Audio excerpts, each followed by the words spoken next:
daawadayaal ku soo dhawaada barnaamij gaar ah oo aan ku eegeyno qabsoomidda shir madaxeedka 28aad ee aan caadiga ahayn ee urur goboleedka IGAD oo lagu qabtay magaalada Muqdisho muddo ku siman 30 sano ayayna martigelisay qaar ka mid ah hogaamiyaasha ku midaysan urur goboleedka IGAD. magaalada caasimadda ee Muqdisho oo mar ahayd caasimadaha dunida kuwooda ugu muunada sareeya burburkii dalka kadibna soo martay xaalado cakiran oo badi dadka Soomaaliyeed uur ku taala xanuun badan ku reebtay ayaa iminka iska meeraysa diiftii iyo dalxumadii mugdiga badneed ee ay soo martay, waxaana tusaale kooban ku filan in ay ku kulmaan hogaamiyaasha urur goboleedka IGAD ayna ku shiraan caasimadda Soomaaliya ee Muqdisho. IGAD waa midoow ay ku buhooween wadamo ku yaala Geeska Afrika. ururkan waxaa la aasaasay sanadkii 1986 waxaa xarun u ah oo lagu aasaasay magaalo madaxda dalka Djibouti. aasaaska ururkan waxaa ka dambeeyay madaxweynihii hore ee wadanka Djibouti Allah u naxariistay Xasan Guuleed Abdidoon. wadamada IGAD waxa ay iska kaashadaan waxyaabaha sida horumarinta deegaanka iyo sidoo kale nabadgelyada. badanaa wadamada ku buhoobay magaca IGAD waxaa saameeya oo ka dhaca abaaro iyo dagaalo sukeeye.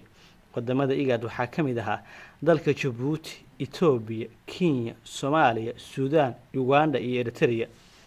Djibouti iyo Ethiopia iyo Kenya iyo Soomaaliya iyo Suudaan iyo Uganda badi aasaaskii ururkan ayay la kowsadeen oo goobjoog ayay ka hayeen. Eritrea 93kii ayay ku soo biirtay markii Ethiopia ay ka go'day, balse wadanka Eritrea ayaa si iskiisa isaga baxay xubinnimada ururka IGAD. dalka South Sudan oo iyana ka go'day dalka Suudaan ayaa iyana ka mid ah dalalka ku jira urur goboleedka IGAD. magaalada Muqdisho ee xarunta dalka ayaana lagu qabtay shir madaxeedka 28aad ee aan caadiga ahayn. hogaamiyaasha yimid waxaa ka mid ah ra'iisul wasaaraha dalka Ethiopia Haile Mariam Desalegn. garoonka diyaaradaha waxaa ku soo dhaweeyay xubno ka tirsan dawladda, cutubyo ka tirsan ciidanka ayaana soo dhaweynta qayb ka ahaa. intaa kadib waxaa loo galbiyay madasha shirka. madaxweyne Xasan Sheikh ayaana ku soo dhaweeyay.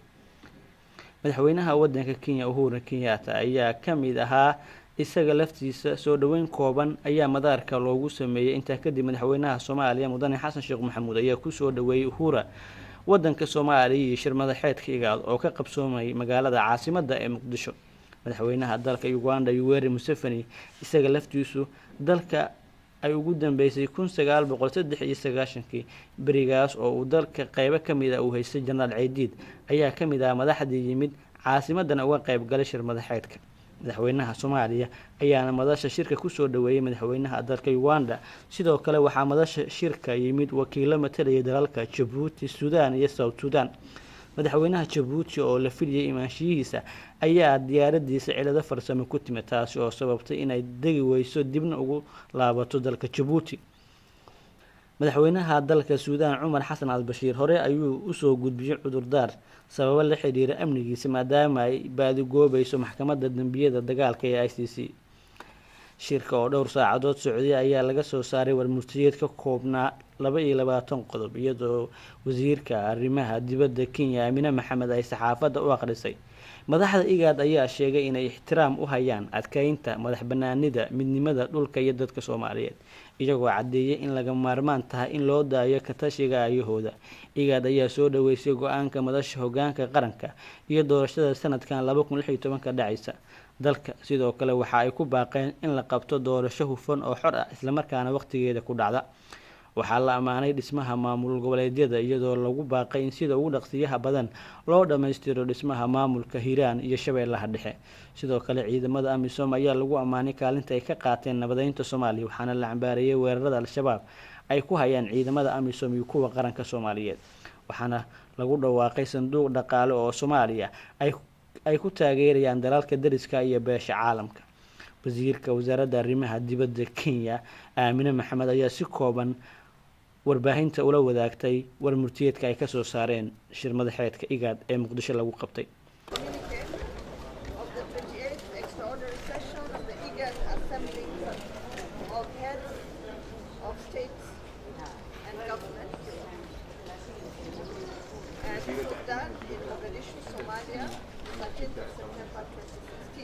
The IGAD Assembly of Heads of State and Government held its 28th extraordinary summit on the 13th of September 2016 in Mogadishu, Somalia, under the chairmanship of His Excellency Harun Mariam Desalegn, the Prime Minister of the Federal Democratic Republic of Ethiopia, and the chairperson of the IGAD Assembly.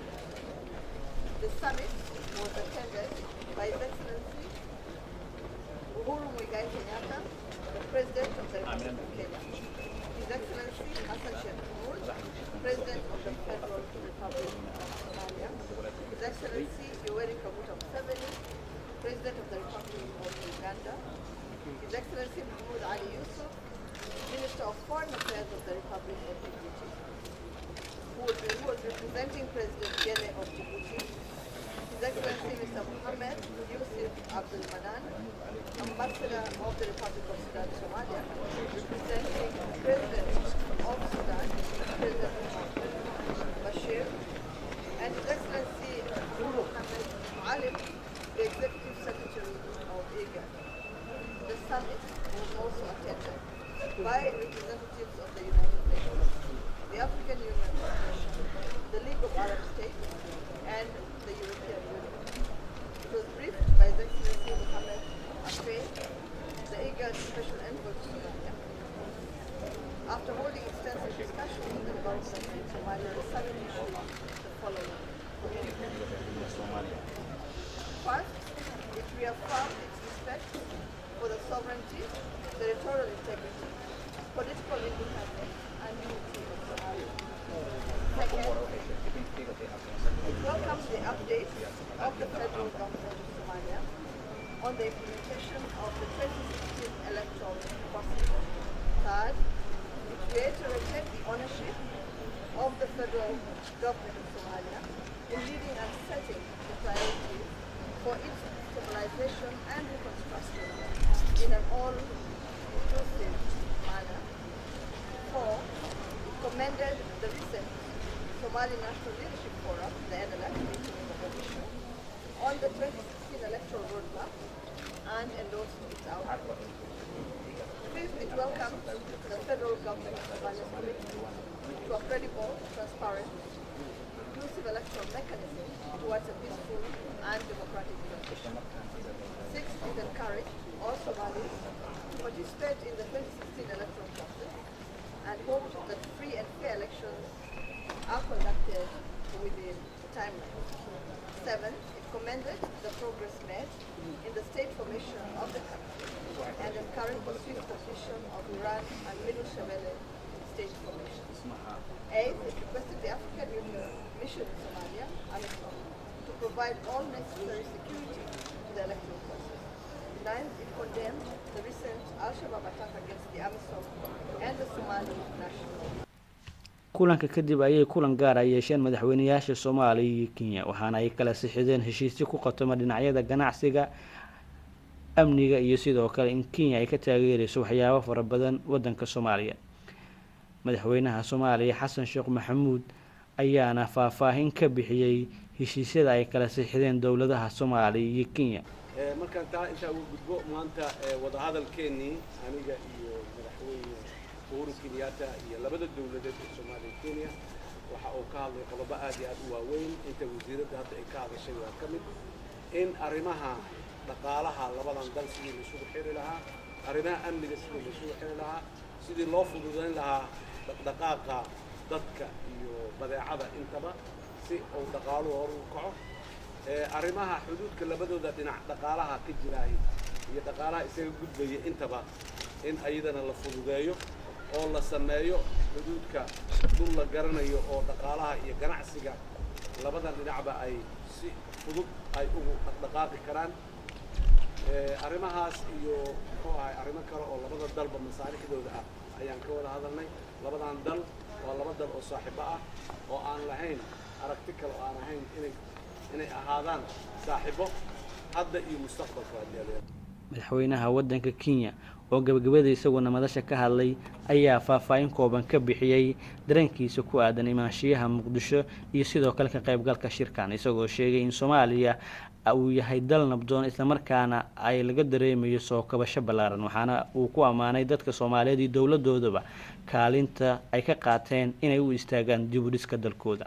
Has been accorded to me and my delegation here in Mogadishu to to say that we are very happy to be here amongst our brothers and sisters, and indeed to say that the bilateral we have had and also the summit that we have just concluded of IGAD is a clear sign of the solidarity that we as a region wish to express with the government and the people of Somalia. The fact that a summit of this nature can be held here in Mogadishu is a clear sign of the progress the government and the people of Somalia have made towards establishing peace and stability, not only here in Mogadishu, but in Somalia.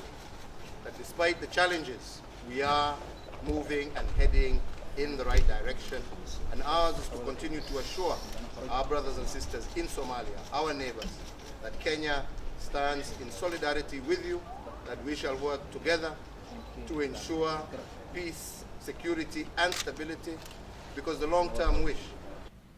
guud ahaan daawadayaal waa naga intaa barnaamijkii gaarka ahaa ee aan ku eegeynay qabsoomidda shir madaxeedka IGAD oo lagu qabtay magaalada caasimadda ee Muqdisho. barnaamijka waxaa idin la socodsiinaya anigoo ah Idris Maxamuud Imaan, farsamaduna waa Axmed Maxamed Cali. intaan barnaamij la mid ah aan ku kulmayno waa anagoo isku duwan oo idinkaga tagaya sidaas iyo nabadgelyo. Wassalaamu calaykum waraxmatullaahi wabarakaatuh.